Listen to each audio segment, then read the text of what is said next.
Alright, this is a follow-up video to my old launch control video. Since there is a new system in the game, I wanted to cover that system and show whether or not it is actually better or worse than the old one.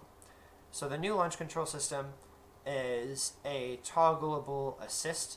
I'm not sure if toggling anything does anything at the moment. I think that might be bugged, but regardless, you can activate the new launch control system by pressing E-brake and then gas, and the car will hold a kind of varying amount of RPMs. It'll kind of bounce around. But if you'll notice, it is bouncing around pretty much right around 4,000. So if we open up telemetry, as you can see, it's bouncing kind of between 3,900 and just above 4,000. And you know, it'll give your car a decent launch.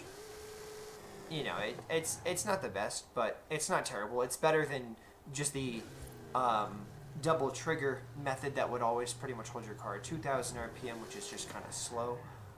So for non-manual with clutch players, this will actually give you a better launch. But for manual with clutch players that did know how to use the old launch control system, well, I'll show you now. I think the old launch control system is still better.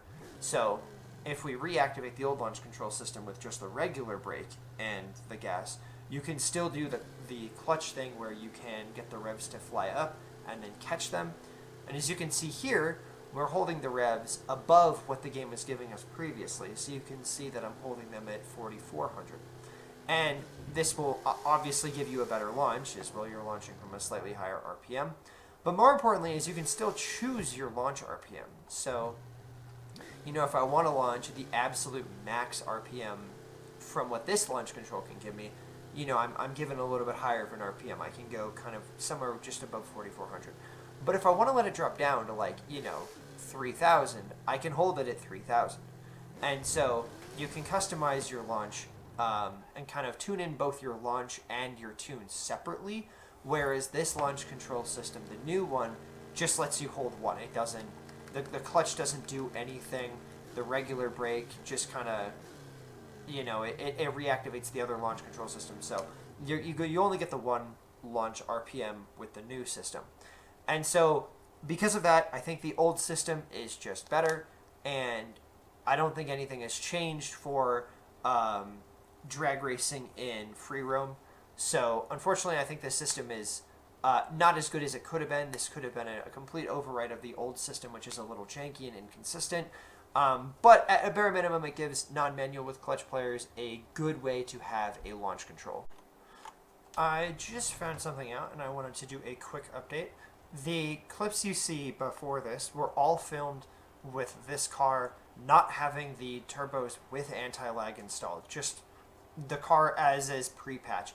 I just went and installed the anti-lag because I noticed that my launch boost was like -6 or something like that, so I wanted to see if that would increase my launch's potential. And interestingly, it does increase my launch's potential. Now, if you'll notice, it slowly builds boost up to, like, you know, 12 or something like that. But if we do a regular launch, I'm now holding 10 pounds of boost at 2,000 RPMs. And if I get that up to 4,000, I'm now holding 22 pounds of boost at 4,300. And so you will get better launches with the anti-lag, from what I can tell, as I was holding more boost. But I found that installing anti-lag makes the assisted launch control, or the launch control assist, have a lower launch RPM. I'm not sure if this is consistent across all cars or just the Kobo Camaro, but it is something that I did want to bring in to this video. So that's pretty much it. Thank you guys for watching.